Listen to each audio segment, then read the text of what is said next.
What the Pell is up, everybody? Today we are joined by Derek Murray, as you can see there, at Derek Murray NBA. Got to go give him a follow. Incredible draft content there on his page. Also, make sure before we get started today that you subscribe, follow, all that, wherever you're listening, anything like that. So, Derek, before we get started, how you doing today, man? Man, I'm good. I appreciate you having me on the show. Can't believe we're a week out from the draft.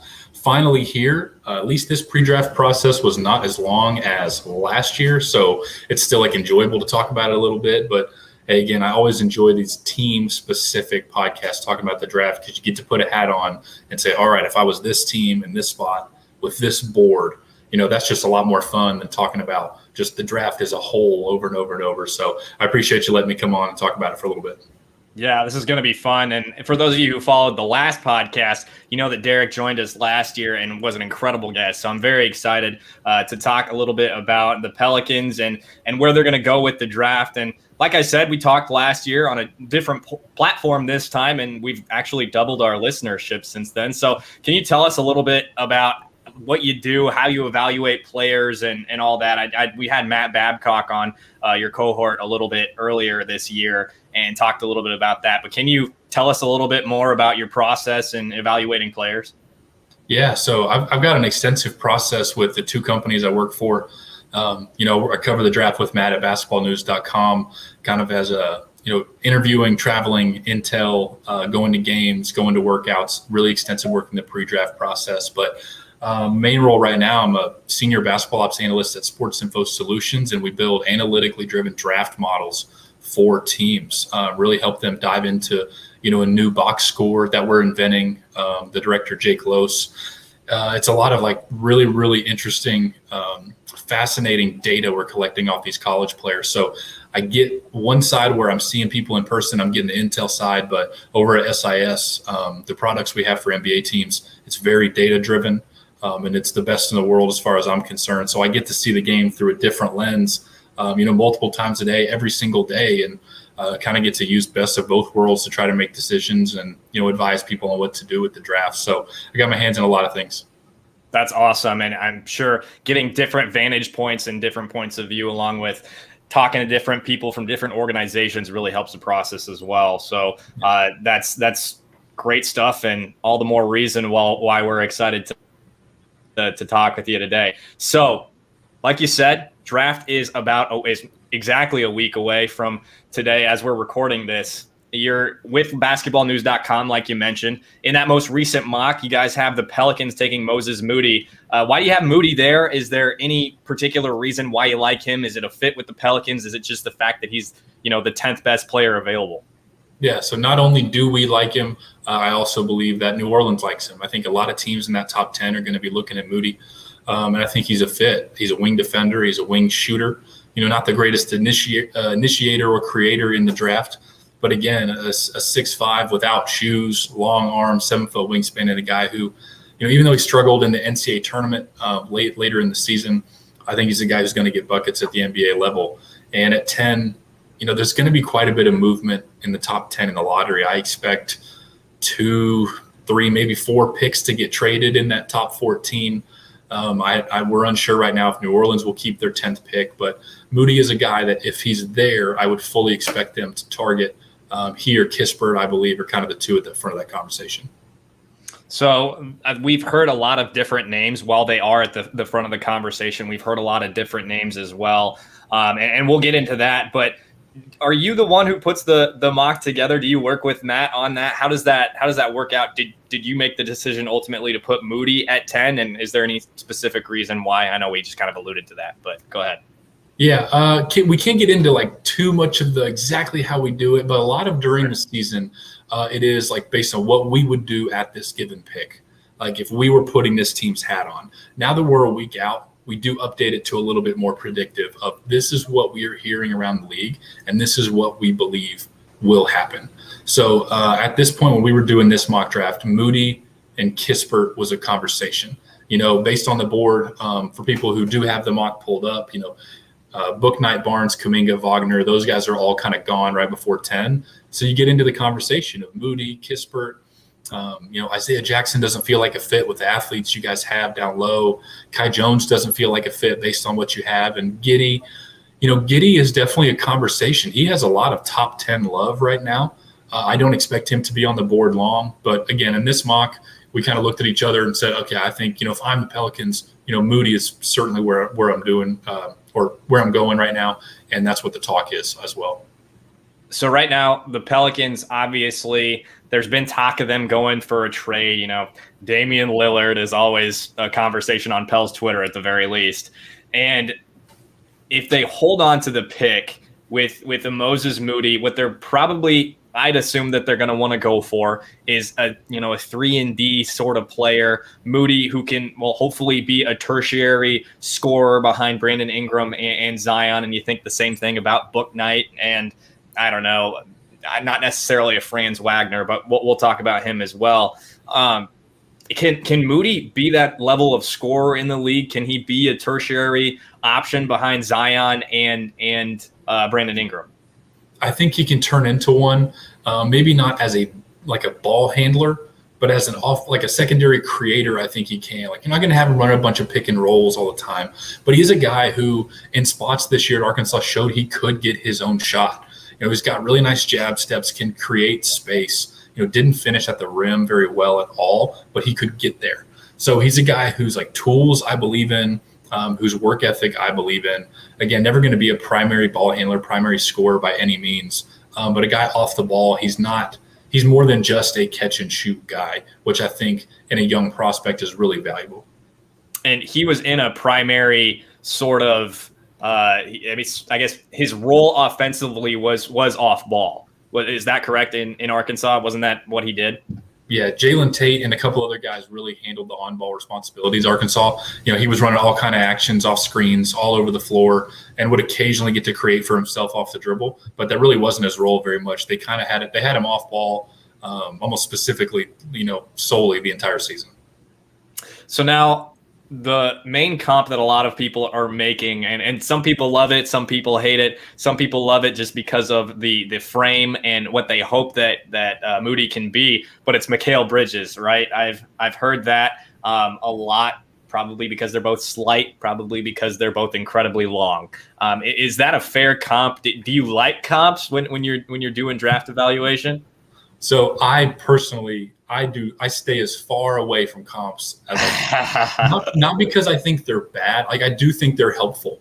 It's one of the reasons that on our draft page we use potential roles instead of necessarily comps. So for Moody, the 3 roles, we give him shooter, mid-range game, and defender, because those are, I think, the 3 things you're going to get out of him. He is not the defender that Bridges was at Villanova. I don't think he'll be the defender that Bridges is now. If I think I would be comfortable saying that. Again, Bridges was underrated coming out of his draft, but to that point, I do think that's why Moody is being coveted pretty highly, even with the struggles as he slipped down boards at the end of the year.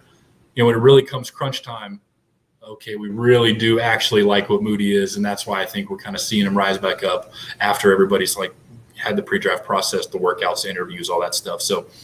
Style of play, the role, yes, I do think he'll play a similar role to Bridges. I just think Bridges is really, really, really good, and that at least, going to the finals, being that kind of player, that's tough to kind of project Moody as right now. So is he essentially what you're looking at when you draft Moody? Is it the 3-and-D kind of guy? Is that what you're hoping for with Moody, or what you're looking towards?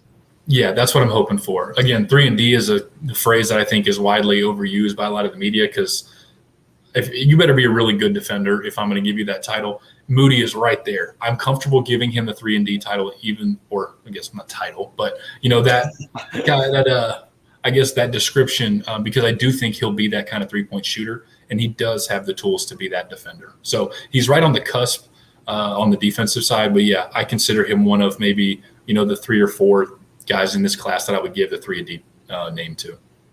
I know a lot of people like him at 10, and he's been around that 8, 9, 10 spot. I've seen him going, I think, as high as 7 to the Warriors.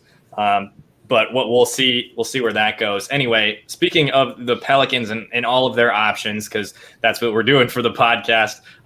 Like I mentioned, the 3-and-D kind of guys is really what the Pels are looking for. The guys who can hit the three and play a little bit of defense, because we know in terms of defense that Brandon Ingram and Zion Williamson have not figured it out yet.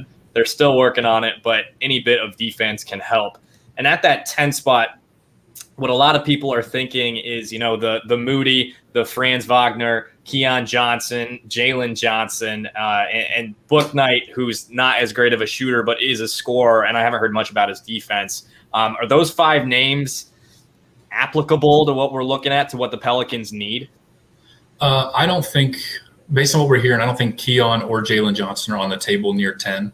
Okay. They're both kind of slipping, at least based on what we're hearing right now. I think you're looking more 15 to 20 range for those two guys now, which, again, most of the year they were widely looked at as top 10 prospects. Wagner, a lot of ties to Sacramento. There are a lot of people that believe Wagner will end up at 9 to Sacramento. But if he were to fall, I think he is at least in that discussion. Wagner's going to be a really, really good player. Kuminga, Wagner, and Moody are the guys where it's like, okay, I wonder what the Pelicans would do if, 1 or 2 of those guys slipped. I do not expect Barnes or Bouknight to be there at 10. The 7 pick, the Golden State pick at 7 is where it get really interesting. If it goes Barnes, Bouknight, which we believe it will right now at 5-6, Davion Mitchell is the runaway favorite right now based on what we're hearing to go number 7 to Golden State. And at that point, the swing pick in all of this is the Magic at 8. If you take Barnes at 8, do you also take Jonathan Kuminga? Do you take 2 big old forwards? If you don't want to do that, do you take Moody? And all of a sudden, if Moody goes at 8, like Jonathan Kuminga could be on the board at 10 for New Orleans. And that, I think, becomes a really interesting discussion because they may get in their head of why is he slipping? What do we not know? But I think it's just the draw. Golden State, I think, wants a guy who can come in and play right now. I don't think Kuminga or Moody is that guy. Sacramento is run by, analytically driven front office, and Wagner fits that mold. So that's why I think they'll go Wagner. And again, Kuminga at 10 to New Orleans, it's a real possibility that smoke is out there that he's slipping. And I would almost bet on him being in New Orleans more than Wagner if I had to pick between the two as like any kind of predictive. All right, well, with that said, let's talk. I was planning on talking about Wagner here, but let's talk about Kuminga then. Is there any particular reason that he's slipping so much right now? I know we saw him coming into the G League as possibly earning, becoming a top 5 pick, and he was thought of as being a top 5 pick for the majority of this year, even with all the issues in terms of the jump shot and the ineffectiveness, I think that's a word, on defense at times this year, but he's got that frame and he's got all the physical tools, and he's got the potential to be a star in this league. When it comes down to him possibly falling to 10, I mean, is it a no-brainer? Is it we take this guy right now? That's what I could see happening in that front office. And I do think to an extent, even if Wagner is loved at Sacramento at 9, there are people in there that would say the same thing at Kuminga at 9, of just like, hey, if he's here, we take him. I know he struggled on defense a lot. He was really inefficient as a player. Matt and I got to see him in a private workout down in Orlando in the beginning of June. And I'll tell you what, we walked in the gym, kid started working out, and one of the other guys in the gym that Matt and I ran into, he looked right at me, he said, that's what NBA stars are built like at 18. He said, that's how they're built right there. I mean, he's got a short torso, long legs, long arms. Just one of the more physically impressive kids I've seen in a long time, at least in like a pre-draft workout. Just a huge, strong specimen. And he's a high flyer. I think he can be a point forward a little bit, maybe more initiator than point because he makes some questionable decisions with the ball. I know he was an inefficient shooter, but man, when he's hitting them, like it's really difficult to defend. He's got a high release point, smooth mechanics. He'll just need to clean up the decision making. And again, at 9-10, I think you do get to a point where you just say, hey, I know we had plans, but now if he's here, we're taking him. So what do you blame? I mean, is there anything to blame for his lack of I mean, consistent shooting and defense at the G League level, because, I mean, like I said, everybody held him in this high standard and seeing him as being a possible star in this league, but there was something missing in his G League play. Is there anything that you point to and say that's a problem, but it can be fixed, or anything like that? A lot of it was not basketball related. A lot of it has had to do with, his kind of camp, his family, his crew, whatever word people want to use in the media. There have been some questions just kind of how they handled maybe working with some teams, maybe working with some people in high school, relationships, who can be trusted, all this stuff. I'll just say this. While we were in the gym with them, I thoroughly enjoyed talking to Jonathan. I thought he was a great kid. Him as an individual, he was a pleasure to speak with, pleasure to be around. We saw him a couple of days later, walked right up to both of us, said, hey, knew our names again. Again, I struggle with names after 2 days. I have people I should know their name. He had no reason to know my name, and walked right up to me and knew exactly, we just, picked up conversation. Thought he was a really good kid.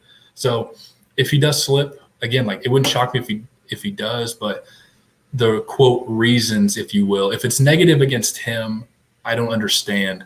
If it's a positive because you have somebody else and you're just we just think this kid is the truth and we're going to take him, then I understand. With Scotty Barnes, he is a top-notch kid. He is a tremendous kid.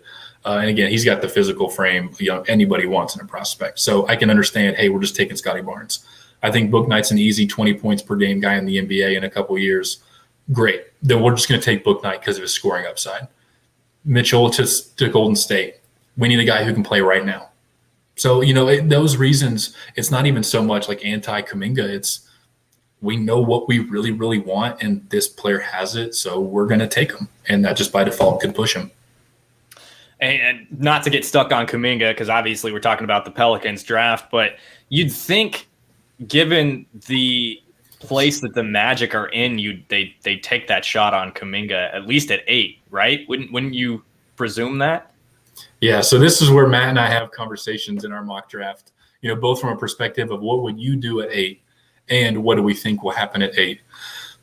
I'm not afraid to take Barnes and Kuminga. You give me 2 6'8", 18-year-olds, 19-year-olds, hey, we'll figure it out, because one of them's going to pan out. And if they both pan out, who doesn't like athletic, versatile forwards who can handle the ball and score? I mean, you give me a whole roster full of those. So I'm of the opinion, hey, just go ahead and give me both of them. I also believe that Orlando likes Moody a lot. And again, you add Barnes' versatility as a passer and a defender, and then you add Moody's length, shooting, and defense. I mean, if they both click, that's a lethal combo as well. So I do think that 8 is that swing pick where, if we get it right in our mock draft and we predict what happens, I'm feeling pretty good of okay, we know what's going to happen. If somebody different goes, I think it's just a complete domino effect all the way through the rest of the first round of just, all right, yeah, we have no idea anymore. Well, let's say that Kuminga falls to 10 and the Pels select him.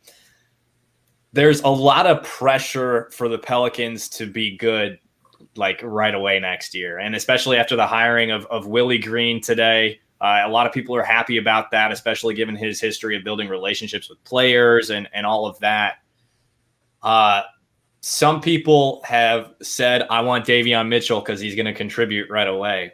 Well, he's an undersized guard, and he didn't really do a whole lot until the latter half of this last year. So, but then you look at Kuminga, who is, I think it's fair to say that he's expected to be a project. Correct me if I'm wrong there. But is it too much of a swing for the fences to go for a Kuminga, would you say, for the Pelicans at 10? I think because he's a top 5-6 talent, if he's there at 10, I don't think it's too much of a swing for a fence. Mostly because what I learned at my time, with an NBA team is your organizational timeline is everything. And yes, New Orleans does want to win now. They want to go to the playoffs right now. But if you're honest with yourself, do we think that the Pelicans can go to the Western Conference Finals next season? Okay, and that's not even me trying to be any kind of way. But when you look in the mirror, and say, I don't know if that's feasible. Is that attainable? I think that alters your draft or maybe even drives your draft strategy. Because a guy like Kispert, I think the conversation at that point would be Kuminga or Kispert. And if you're right there, like if you're the Warriors 14, you've got a Duarte or like an Isaiah Jackson on the board. Hey, we're trying to win in the next 2 seasons. Like we're going to pick the guy who can play right now. I don't know if the Pelicans are in that place, which is why I think if Kuminga's on the board, I think you just take him and say, hey, like our roster's kind of young anyway, which is a good thing because we can grow together. That's where I think you really have to look in the mirror and just kind of be like, all right, where are we as far as like a legitimate, feasible timeline? And then that will affect your picks.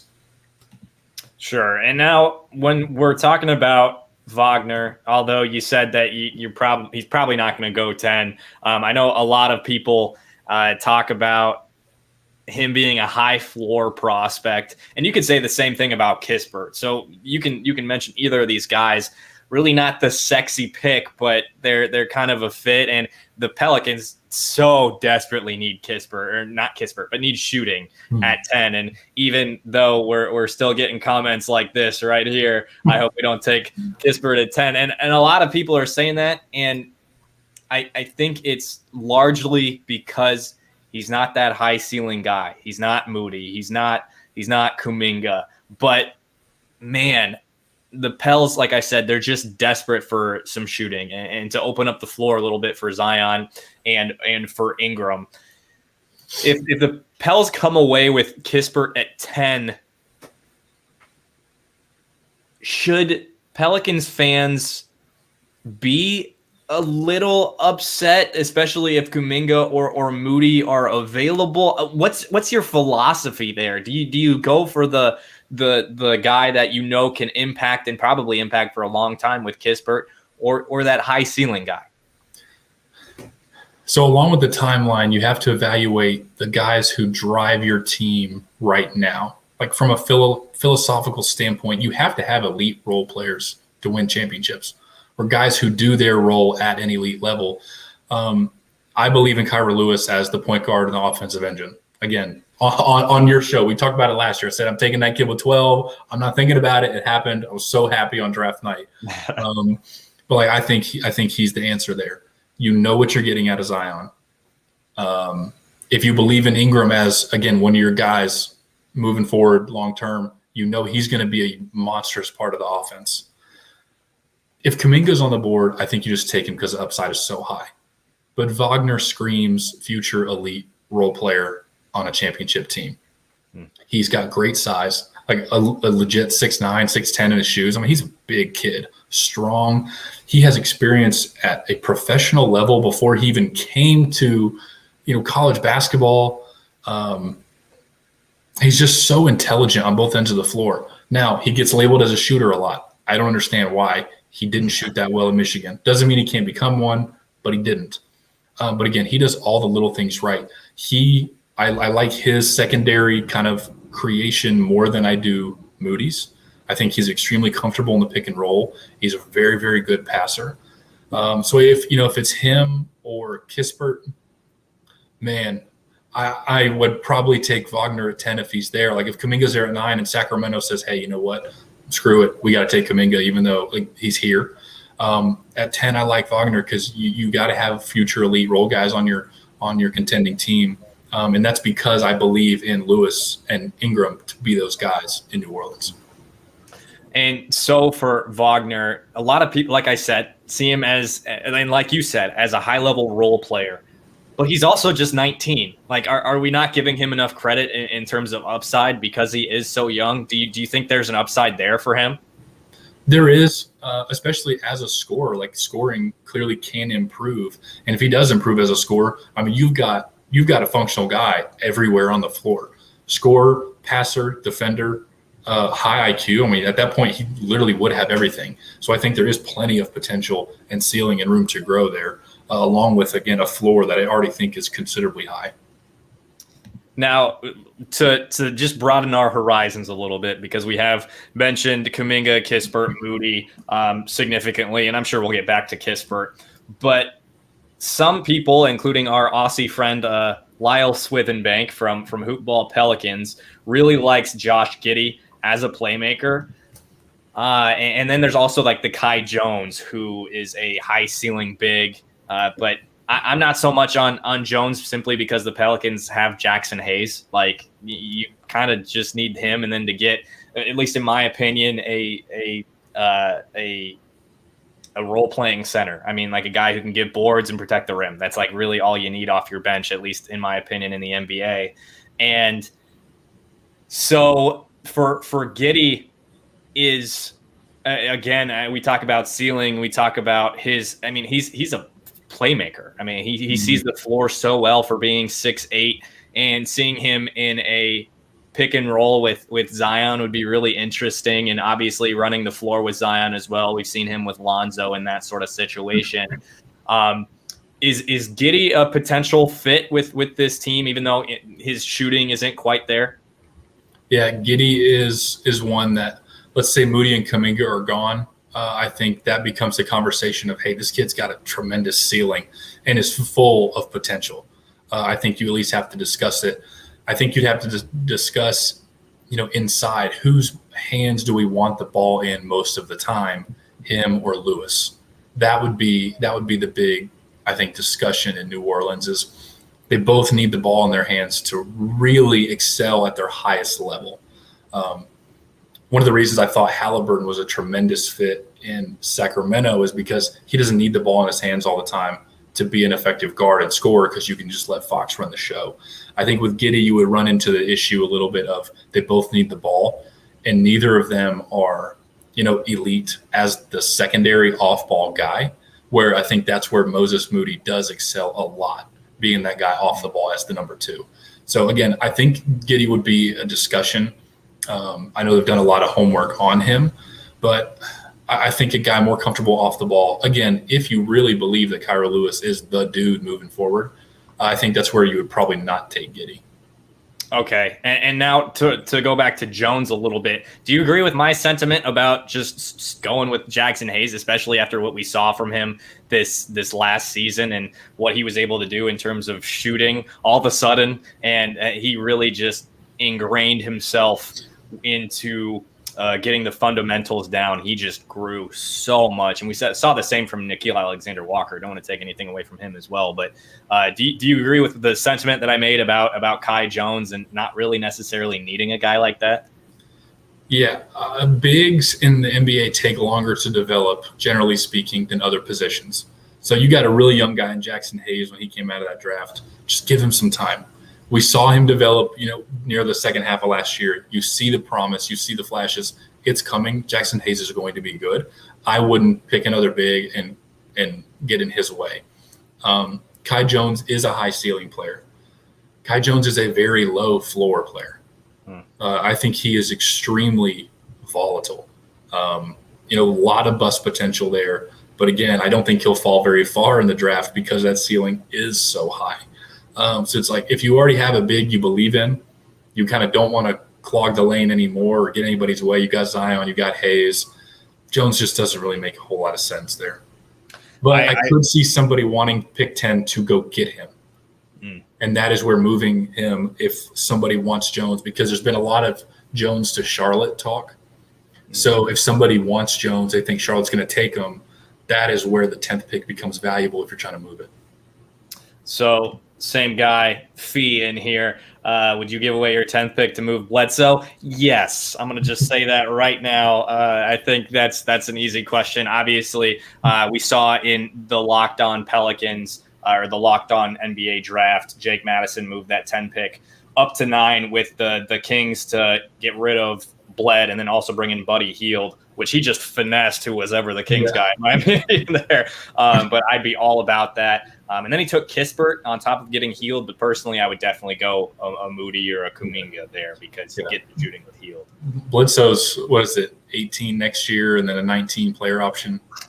I think 17 next year, and then he's only guaranteed 3 the year after that. So he's essentially an expiring. So that's a great reason for him to get traded. You probably have to include a pick there as well with Bledsoe because he was so bad last year. So to continue a little bit more about the 10 pick, this is a lot to ask, but disregard what you've heard about what the Pelicans are interested in with, the Kuminga, Kispert, Moody, who is your guy there? Is there a choice where it was like, I would be absolutely thrilled to walk away with X player at 10? Yeah. I think the dream scenario is Kuminga falling from 5 or 6 to 10. But honestly, even though he is there in our predictive mock now, I think Moody's probably the guy I want. Playing him off of Lewis, I think, is awesome. Moody doesn't have to have the ball in his hand a lot to excel. And Nickeil Alexander-Walker, give him more time to develop. Him and Moody could actually be really good together on the floor at the same time. Mm-hmm. I mean, complementary guys who can handle the ball but don't have to. Again, that's how championship teams are built. And I think those two playing together, I think NAW gets lost in the shuffle a little bit in some talk. Rightfully so. It's quiet numbers. Like, I'm not blaming anybody for that. But I think he and Moody opposite of, again, Ingram and Lewis running the offense with Zion and Hayes owning the paint, you've got a pretty well-rounded team. And point Zion, we saw quite a bit of that this last year too, and it's been fun to see him with the ball in his hands, and given the amount of talented ball handlers that the Pelicans have right now, I think that Moody would be great, especially with his off-ball movement and ability to relocate for open shots. So now, personally, and I know a lot of other people feel this way. Exhibit A, like I showed this comment or this comment already, and then talking about shooters in the second round or free agent fee. You're getting all the features here, and other people can comment, I promise. But for me and a lot of people that I've seen or that I've talked with, they like Kispert and they like the fit, but they don't like taking him at 10. Do you think the Pelicans can trade down to maybe the late teens, maybe the early 20s and get Kispert? I've seen him fall in a few mocks recently as well. So it's funny. I actually did a New Orleans radio show about 2 hours ago. And when I jumped on, they said, please tell me in your mock you don't have Kispert at 10. So I am getting the feeling that is a general shared feeling here across the fan base. I think you could trade 10 and still get Kispert at, 13 to 15, 13 to 17, maybe. I think at the very, very lowest. If you pass on him at 10, there's a good chance you're not getting him. And I think he and Duarte, I don't think he or Duarte will be on the board very long. Again, look at the value of shooters on the free agent market or on the trade market. They all command a ton of money. They get paid. So if you have a chance to get one on a rookie scale that you control, you take it. And that's why I don't think they'll be there. Again, if New Orleans looks themselves in the mirror and says, we're trying to win in the next 2 years, we're going for it now, that is where Kispert, as much as people don't want him, it does make sense. But similar to Kai Jones, Kispert is a guy that at 10, if they don't want him, they can dangle that pick out on the open market and say, hey, like, what do we want here? And there are going to be some teams in, I don't know about the teens, but in the 20s that are going to want to move up. So that's where I think 10 is a possibility. I did a show last night where I said I think the highest you can trade up from the 20s is 10. So it wouldn't shock me if they did move it. So now we're talking about Kispert possibly being available as you move down. I was going to talk about Kispert a little bit earlier, but let's talk about him now, and then we'll continue that conversation about trading down. When I talked with Matt about Kispert at 10, I think it was a couple months ago, he said that Kispert's IQ and toughness, basketball IQ and toughness, are underrated. I mean, he's got that 6'7" frame, which you like, but he doesn't have that athleticism, that quickness to really be any type of great defender in the NBA, but that IQ and toughness will help on that end. Do you agree that it's underrated? Can he bring some level of at least knowing the game of basketball on the defensive end? He can. I think he's one of the most intelligent players in the class. Very few mistakes all the way around. Not necessarily turnover prone, like can be streaky just like any college basketball player can. But again, his shot selection, generally really, really good. The passing windows he chooses to attack, generally the right ones. On defense, even though he's not the most athletic, he is making good rotations. He stunts and digs when he can. He's doing the right things. Never, like, I will say never, rarely falls asleep off the ball. Again, like, you're getting kind of an error-free game, if you will. Similar to Wagner in a way, like just way better shooter, not the defender Wagner has, but in a way, like neither of them are just, you generally don't have to worry about their decision making. It's pretty clean all the way around. And that's encouraging to hear, especially if the Pelicans do decide to take him at 10. I've mentioned that I still don't necessarily like taking him at 10 because you can you can hopefully get some of the more higher ceiling guys like the Moody's, like the Kumingas there. And then in terms of athletic ability, you can get Franz Wagner there to be a defender there as well. He's also quite a bit younger, which is another reason why I'm not a huge fan of taking Davion Mitchell at 10 should he fall there. Now, just real quick. Go ahead. Again, to talk about the value of shooting. Okay, so Kispert, I believe Kispert's 22 years old. I don't think he's 23 yet. Let me see. Yeah, he's 22. So let's say he hits his prime 25 to 28, whatever, 29. At that point, he's a second contract guy. Maybe you can get him on the tail end of his rookie deal if you give him that 5th year. Right now, the rookie scale for this upcoming draft at the 10th slot, looks like the 10th pick is going to get 3.6, 3.8, 4.0, 5.1, and then a 6.9 qualifying offer. If you want a shooter of his caliber in his 3rd year, if the Pelicans like, hey, in 2024, we're going for it, you're paying $20+ million for that shooter. Or you can pay him $6. And that is where Kispert makes sense, playing the game of how much do we believe that he is a 40% NBA three-point shooter, which is why he and Duarte are creeping up. Not the best athletes, not the best defenders, but hey, I'd rather pay him $6-7 million the next 3 years than I would have to go find somebody for 24. You're making a strong argument. You're making it difficult, Derek. I'm sorry for all you anti-Kisperters out there in New Orleans.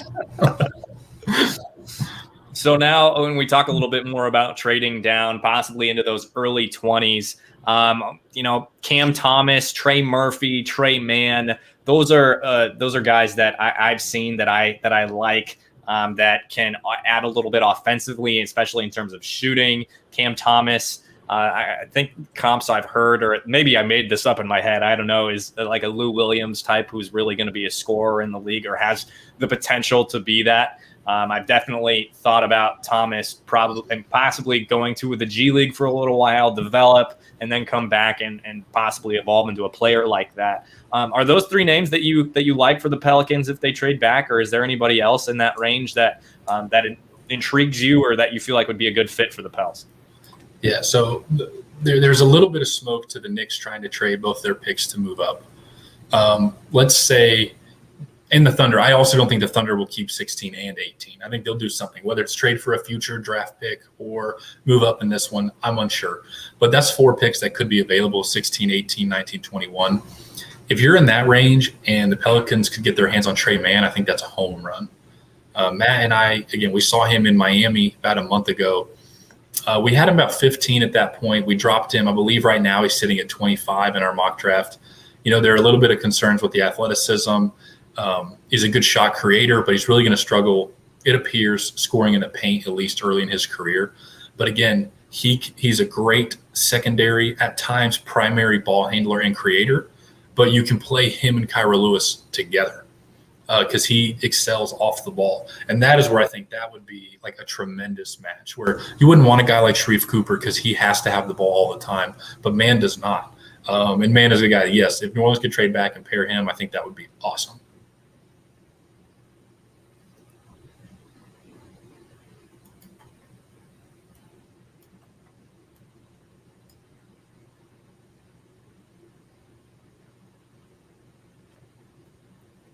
Elliot, I think I lost you. There we go. Sorry, I was muted. There we go.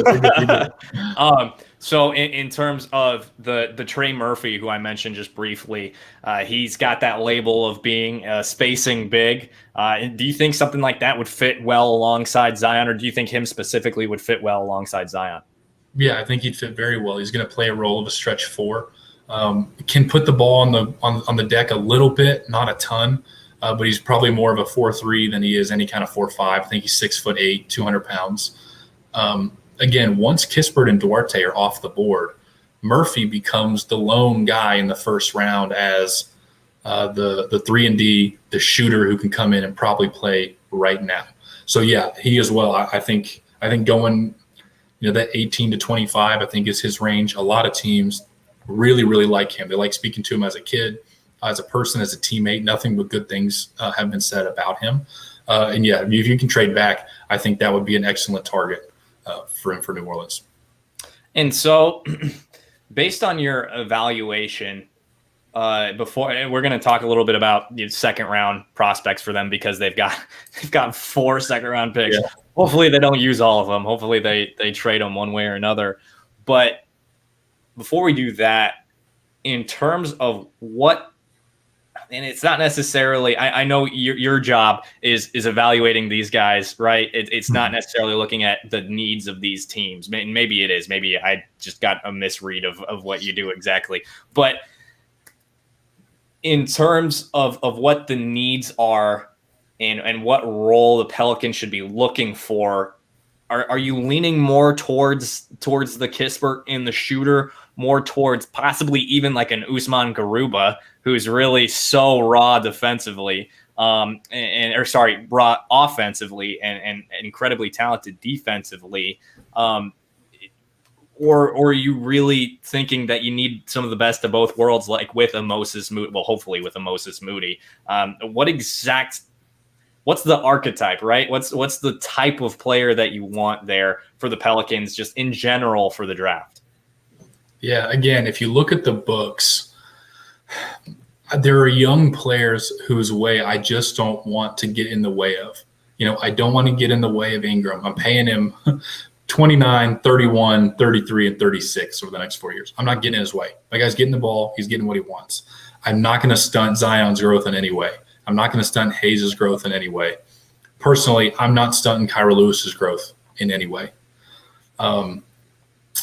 I also, to my point earlier about the timeline, I just don't see it as a title contender in the next 2 years. So I want a guy who can either create or shoot as a secondary option, 3-and-D, a young wing who can put it on the deck if he has to. But again, I want shooting, but not old enough shooting to where I need you to play like tomorrow and be NBA ready. My reason for talking about the rookie scale contracts is Kispert. If you buy that shooting, you're going to get him in his prime at a discount if you're ready to go. And it's Duarte as well. Duarte's 24, so like that's kind of right on that cusp of age versus money, like in 4 or 5 years. But that's why I think Moody at 10 is like the goal. Yeah. Again, Kuminga may slip. If Kuminga's there, you just take Jonathan Kuminga. If Moody's the one that's there, I think Moody's probably the answer. If you can trade back, I go the off-ball guy. I look at Trey Mann. I look at Zaire Williams. Again, if Keon Johnson's there, I think Keon could fall all the way to 19, 20, 21, in some scenarios. Jalen Johnson as well, guys who can handle the ball but don't have to. I think that's kind of the archetype I would go with, because I believe in the Pelicans' young stars, and I don't want to stunt them or get in their way at all. So add talent, but in a space where you kind of need some. And you don't want somebody who's so raw that they get in the way.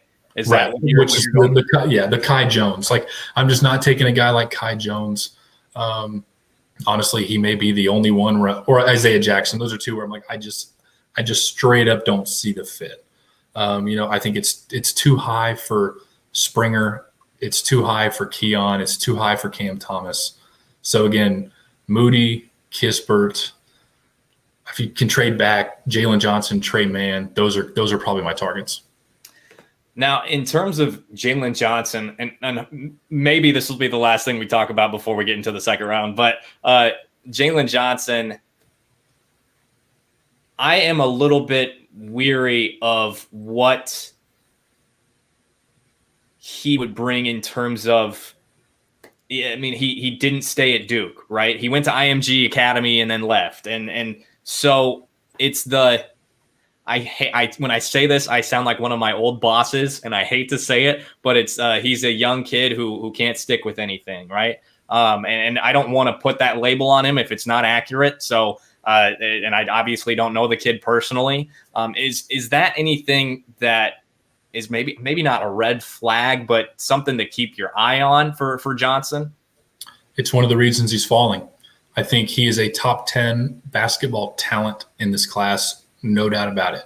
6'8", can handle the ball, point forward, can shoot, can pass. I mean, he's got similar, I guess, ish to Kuminga, where he's like big and he kind of does everything well.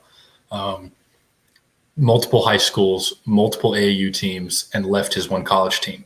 That is where a lot of the concerns are. The intel out of Duke isn't great. It's not red flag bad by any means.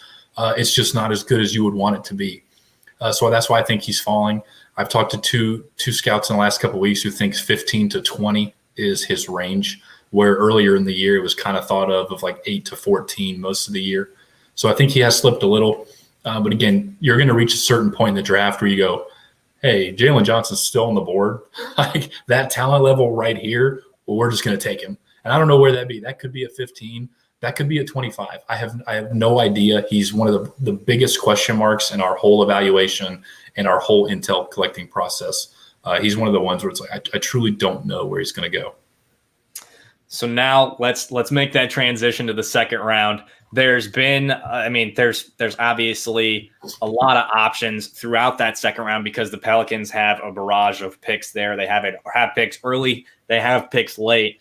And when you move to that second round, you're either, going for somebody who you're hoping can be a role player, or again, you're swinging for the fences like somebody like JT Thor right here in the second round. And some names that I've listed and some names that Matt and I talked about a few months ago were Marcus Zagarowski, Ayo Dosunmu, and then I'm in Iowa right now, so I'm a little partial, Joe Wieskamp, or Wieskamp. And I'm looking at him thinking, hey, maybe he can be, one of the Kyle Korver types, right, where he can just light it up, maybe a Corey Kispert light or a cheap man's Corey Kispert, whatever. Who are you looking at in the second round first of all, those three guys, do you like those for the Pelicans? Yeah, so right now we actually do have Ayo Dosunmu mocked to New Orleans at 35. There you go. And we have a Wieskamp type in Quentin Grimes at 40. Okay. And then we have Kessler Edwards at 43. And then we have Phillip Petrucci at 53. Honestly, at 53, I think you're just kind of looking automatic draft and stash. But what's interesting, just a side note on this international class in the second round, almost all of these young kids withdrew. So many of these international players pulled out. Like Badgie, there was smoke about him pulling out for last month or so. Huck Porty pulling out at the last minute. It's actually really kind of crazy. Those are guys that I thought were surefire picks in at least the mid to late second that have decided to just go stay overseas. Dosunmu, I think, would be a great pick once you get into the 30s. This kid is explosive. He really improved as a shooter. Can play on and off the ball. He's kind of a combo guard, if you will. But, man, if you put he and Lewis on the floor together, that team is fast. That team is so quick. No one could run with that group if you ran them together. Iowa is such a good athlete. With Quentin Grimes, him and Wieskamp, I kind of look at similar, if you will. Not necessarily creators or initiators in any way, but good athletes, really good shooters. Wieskamp jumping a 42 at the combine. I saw that number pop up. I thought, well, you got to be kidding me. 42. 6'6" without shoes, a 6'11" wingspan, and a career 40% shooter from three over 3 years at Iowa. That's consistency on that kind of volume. Kid can shoot. So I think he played himself up considerably in Chicago at the combine. And then Aaron, JT Thor. Yes, JT Thor's one of my favorite picks in this draft. He is nowhere near contributing at the NBA level. He is a project. He is 18, 6'10", 200 pounds. But, man, this kid moves as fluid as you could want for a kid his size. He is so fluid. His mechanics as a shooter look really good, and he's an innate shot blocker. Like, he is just hungry to meet you at the rim, which I think is really, really impressive. If you go over to my Twitter a couple of days ago, I actually posted a video we took down there in the gym of Thor working out and linked an article to it and stuff. Just really impressive. I don't know if he'll fall to the second. I do think one of the teams at the back end of the first will just kind of bite the bullet. Similar to Kuminga at 10, late first, you kind of go, hey, Thor, if he clicks, like, this kid could be so good. Let's just do it. But if he is on the board at 35, yes, take him. We'll figure it out. Like, that kind of athlete, we'll just figure it out. All right, duly noted. I'm glad you took note of that, because I wasn't going to bring it up again. So Zagarowski and is one player we haven't referenced. He was in I believe the second round at 35 when Matt and I spoke. Is he somebody that you like as well out of Creighton? Yeah, really like Zagarowski. I think he'll be a mid-second guy, kind of in the 40s somewhere. Really undersized, 6'1" with 6'3" arms. 22 years old. He can shoot the lights out, man. He is a competitor. The word on him is that this kid just eats up film like nobody's business. Just cares about winning, cares about improving himself. Averaged 15, 4, and 3 last year, and he can be your primary ball handler. I think he can be a very good backup point guard in the NBA. So if you can get him, 40 or 45? I already forgot. 43 or 40. 40 and then 43, I think. Yeah. Those two, I really think Zagarowski would be in play there, because let me look at the Pelicans books again. The true backup point guard position. What do you think? I really don't see one. Bledsoe, obviously, but right, yeah, it depends on what they do with Lonzo, and this offseason is going to be freaking crazy. This is just the first domino is the draft. Yeah. So if you're looking at backup point guards, and David Duke is there. You've got Zagarowski, Dosunmu. I don't think Dosunmu will be there at 40, 45. And then, maybe you entertain a guy like Joel Ayayi. He's not a true point guard, but can handle some point guard responsibilities if he needs to. I think in the 40s, again, probably won't use all those picks, or at a worst, you stash a couple. But I think a backup point guard is something that does need to be addressed with at least one of those 3 early seconds. And with talking about JT Thor, I think you might have gained a fan, Derek. You got Aaron Benundi who's going to check it out, that video. And then you're going to like it, Aaron. All right, there you go. Weeze Camp feedback at it. And he had a great combine, and that shot up his draft stock for Weeze Camp. Yeah. Now, any other names that you like for the Pelicans in the second round that we just haven't talked about or haven't mentioned that could be a home run hit, especially in the draft and stash, or somebody that maybe that the Pelicans like what they did with Didi Louzada a couple years ago? Yeah, I think at 40 and 43, I think Aaron Henry is a guy that's going to be in play for Michigan State. Again, a guy good on-ball and off-ball defender, has improved as a scorer, not any kind of initiator. He has some trouble running the pick and rolls, but again, really smart on both ends of the floor. Big physical kid, 6'6", 210. I think he's the kind of guy, his toughness and defense lines up really nicely next to Najee Marshall, in some second unit minutes. So I think he's a guy. I mentioned Ayayi. And again, just true floor spacers that maybe you want on your team down the road. Isaiah Livers and Sam Hauser. On our mock draft right now, we have them at 49 and 50. If you guys want to go check those out. Again, 2 big old kids who just drain threes. That's just what they do. And in the second round, if you say, hey, this is what we want to add. We didn't get Kispert. Maybe you didn't get Moody, but we still want to address shooting. I think those are 2 guys in the second round make a ton of sense. Awesome. To round it all out, we were talking about Moody, Kispert, Wagner, Kuminga there at 10. Do any of those guys, and I thought of this because you brought up this with Zagarowski as a kid who wants to win, and the Pelicans can use some of that. It's not like Zion doesn't want to win. It's not like Brandon Ingram doesn't want to win, but they just need some of that, raw, guttural, just I'm going to go out and do everything I can to win basketball games. Outside of those 2 especially. You get a little bit of that with Najee Marshall. You get a little bit of that with Josh Hart if he comes back. But do any of those guys around that 10 spot have a little bit of that just raw desire to go out and, well, not to mince words, kick some ass. Yeah.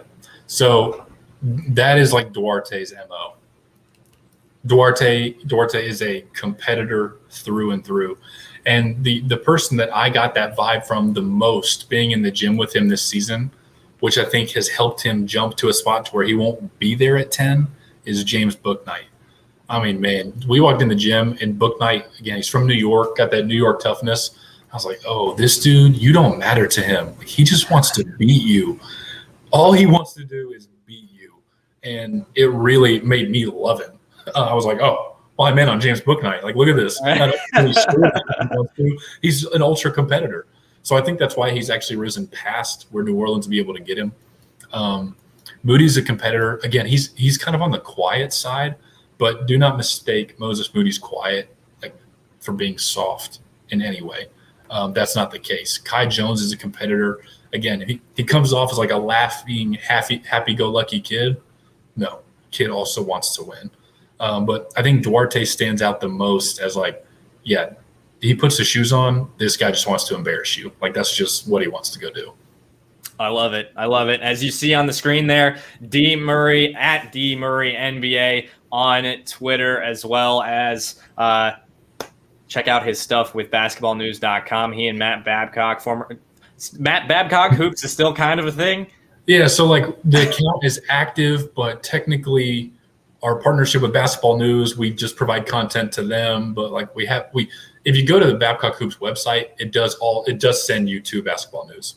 Okay. But like the account's technically still active. Yeah. Perfect. It's perfect. Weird.